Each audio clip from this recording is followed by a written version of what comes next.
Hi hello ನಮಸ್ಕಾರ ಪ್ರಿಯ ವೀಕ್ಷಕರೇ, KCC ಟಾಕ್ಸ್ಗೆ ಸ್ವಾಗತ. ನಾವು ಇಂದು ಚಾಲೆಂಜಿಂಗ್ ಸ್ಟಾರ್ ದರ್ಶನ್ ರವರ ಅಭಿನಯಿಸಿರುವಂಥ ಸಿನಿಮಾಗಳ ಪೈಕಿಯಲ್ಲಿ ಯಾವ ಸಿನಿಮಾಗಳು 100 ದಿನಗಳಿಗಿಂತ ಹೆಚ್ಚು ದಿನ ಪ್ರದರ್ಶನ ಕಂಡಂತಹ ಸಿನಿಮಾಗಳು ಯಾವುವು ಎಂಬುದರ ಬಗ್ಗೆ ತಿಳಿಯೋಣ. ಅದಕ್ಕಿಂತ ಮೊದಲು ನೀವೇನಾದರೂ ನಮ್ಮ ಚಾನಲ್ಗೆ ಹೊಸದಾಗಿ ಭೇಟಿ ಕೊಟ್ಟಿದ್ದರೆ ದಯವಿಟ್ಟು ಸಬ್ಸ್ಕ್ರೈಬ್ ಮಾಡಿಕೊಳ್ಳಿ, ಹಾಗೆ ಈ ವಿಡಿಯೋಗೊಂದು ಲೈಕ್ ಮಾಡಿ.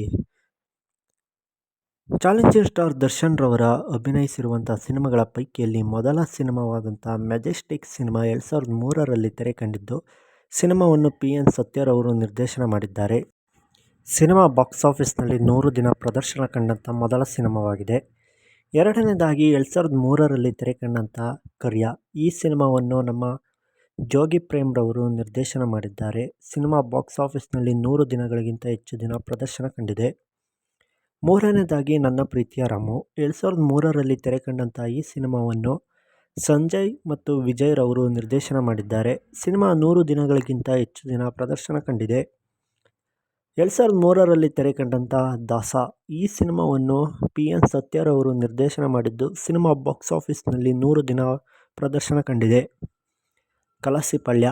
ಸಿನಿಮಾ 2004ರಲ್ಲಿ ತೆರೆ ಕಂಡಿದ್ದು, ಸಿನಿಮಾವನ್ನು ಓಂ ಪ್ರಕಾಶ್ ರಾವ್ ನಿರ್ದೇಶನ ಮಾಡಿದ್ದು, ಸಿನಿಮಾ ಬಾಕ್ಸ್ ಆಫೀಸ್ನಲ್ಲಿ 100 ದಿನಗಳಿಗಿಂತ ಹೆಚ್ಚು ದಿನ ಪ್ರದರ್ಶನ ಕಂಡಿದೆ. ಅಯ್ಯ. 2005ರಲ್ಲಿ ತೆರೆ ಕಂಡಂಥ ಈ ಸಿನಿಮಾವನ್ನು ಓಂ ಪ್ರಕಾಶ್ ರಾವ್ ರವರು ನಿರ್ದೇಶನ ಮಾಡಿದ್ದಾರೆ. ಈ ಸಿನಿಮಾವು ಬಾಕ್ಸ್ ಆಫೀಸ್ನಲ್ಲಿ 100 ದಿನಗಳಿಗಿಂತ ಹೆಚ್ಚು ದಿನ ಪ್ರದರ್ಶನ ಕಂಡಿದೆ.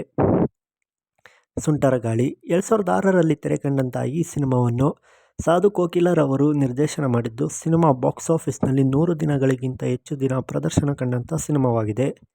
ಗಜ. 2008ರಲ್ಲಿ ತೆರೆ ಕಂಡಂಥ K. ಮಾದೇಶ್ವರ್ ಅವರು ನಿರ್ದೇಶನ ಮಾಡಿರುವಂಥ ಈ ಸಿನಿಮಾವು ಬಾಕ್ಸ್ ಆಫೀಸ್ನಲ್ಲಿ 100 ದಿನಗಳಿಗಿಂತ ಹೆಚ್ಚು ದಿನ ಪ್ರದರ್ಶನ ಕಂಡಿದೆ. ಪೊರ್ಕಿ. 2010ರಲ್ಲಿ ತೆರೆ ಕಂಡಂಥ ಈ ಸಿನಿಮಾವನ್ನು MD ಶ್ರೀಧರ್ ರವರು ನಿರ್ದೇಶನ ಮಾಡಿದ್ದಾರೆ. ಸಿನಿಮಾ ಬಾಕ್ಸ್ ಆಫೀಸ್ನಲ್ಲಿ 100 ದಿನಗಳಿಗಿಂತ ಹೆಚ್ಚು ದಿನ ಪ್ರದರ್ಶನ ಕಂಡಿದೆ. ಸಾರಥಿ. 2011ರಲ್ಲಿ ತೆರೆ ಕಂಡಂಥ ಈ ಸಿನಿಮಾವು ದಿನಕರ್ ತೂಗುದೀಪ್ ರವರು ನಿರ್ದೇಶನ ಮಾಡಿದ್ದು, ಸಿನಿಮಾ ಬ್ಲಾಕ್ ಬಸ್ಟರ್ ಹಿಟ್ ಆಗಿ 100 ದಿನಗಳಿಗಿಂತ ಹೆಚ್ಚು ದಿನ ಪ್ರದರ್ಶನ ಕಂಡಂಥ ಸಿನಿಮಾ. ಚಿಂಗಾರಿ.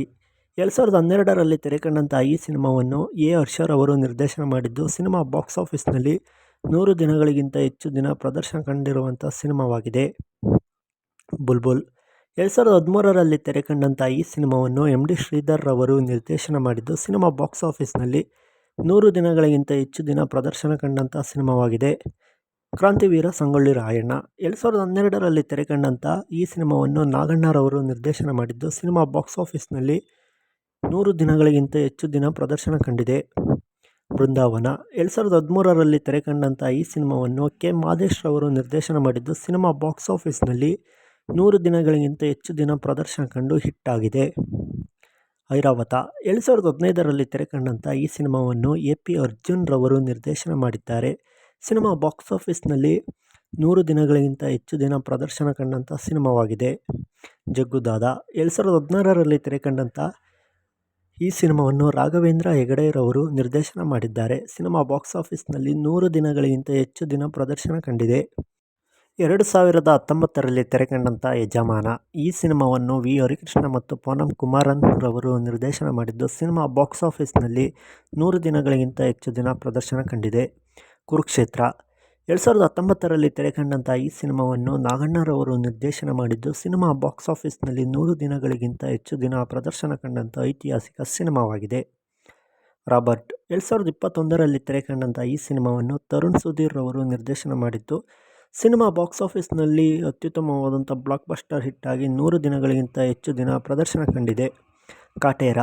ಈ ಸಿನಿಮಾ 2023ರಲ್ಲಿ ತೆರೆ ಕಂಡಿದ್ದು, ಸಿನಿಮಾವನ್ನು ತರುಣ್ ಸುಧೀರ್ ರವರು ನಿರ್ದೇಶನ ಮಾಡಿದ್ದಾರೆ. ಸಿನಿಮಾ ಬಾಕ್ಸ್ ಆಫೀಸ್ನಲ್ಲಿ 100 ದಿನಗಳಿಗಿಂತ ಹೆಚ್ಚು ದಿನ ಪ್ರದರ್ಶನ ಕಂಡು ಬ್ಲಾಕ್ ಬಸ್ಟರ್ ಹಿಟ್ ಆಗಿದೆ. ಹಾಗೆ 2025ರಲ್ಲಿ ತೆರೆ ಕಂಡಿದ್ದಂಥ ದಿ ಡೆವಿಲ್ ಸಿನಿಮಾ ಅಷ್ಟೇನೂ ಬಾಕ್ಸ್ ಆಫೀಸ್ನಲ್ಲಿ ಹಿಟ್ ಆಗದಿದ್ದರೂ, ಈ ಸಿನಿಮಾವನ್ನು ಪ್ರಕಾಶ್ ವೀರ್ ರವರು ನಿರ್ದೇಶನ ಮಾಡಿದ್ದು, ಸಿನಿಮಾ 100 ದಿನ ಹಲವು ಚಿತ್ರಮಂದಿರಗಳಲ್ಲಿ ಪ್ರದರ್ಶನ ಕಂಡಿದೆ ಅಂತ ಹೇಳಬಹುದು. ಈ ಇಷ್ಟು ಸಿನಿಮಾಗಳು ಚಾಲೆಂಜಿಂಗ್ ಸ್ಟಾರ್ ದರ್ಶನ್ ರವರ 100 ದಿನ ಪ್ರದರ್ಶನ ಕಂಡಂಥ ಸಿನಿಮಾಗಳಾಗಿವೆ. ಈ ಸಿನಿಮಾಗಳ ಪೈಕಿಯಲ್ಲಿ ನಿಮಗೆ ಇಷ್ಟವಾದಂಥ ಸಿನಿಮಾ ಯಾವುದು ಎಂದು ಕಮೆಂಟ್ ಮಾಡಿ ತಿಳಿಸಿ. ಹಾಗೆ ಮುಂದಿನ ವಿಡಿಯೋದಲ್ಲಿ ಒಬ್ಬ ನಟ, ನಟಿ ಅಥವಾ ನಿರ್ದೇಶಕರ ಸಿನಿಮಾಗಳು ಯಾವುವು ಎಂಬುದರ ಬಗ್ಗೆ ತಿಳಿಯೋಣ. ಅದಕ್ಕಿಂತ ಮೊದಲು ನೀವೇನಾದರೂ ನಮ್ಮ ಚಾನಲ್ಗೆ ಹೊಸದಾಗಿ ಭೇಟಿ ಕೊಟ್ಟಿದ್ದರೆ ದಯವಿಟ್ಟು ಸಬ್ಸ್ಕ್ರೈಬ್ ಮಾಡಿಕೊಳ್ಳಿ. ಹಾಗೆ ಪಕ್ಕದಲ್ಲಿರುವ ಬೆಲ್ಲೈಕನ್ನ ಕ್ಲಿಕ್ ಮಾಡಿ. ಹಾಗೆ ಈ ವಿಡಿಯೋಗೊಂದು ಲೈಕ್ ಮಾಡಿ. ಮುಂದಿನ ವಿಡಿಯೋದಲ್ಲಿ ಸಿಗೋಣ. ಎಲ್ಲರಿಗೂ ನಮಸ್ಕಾರ.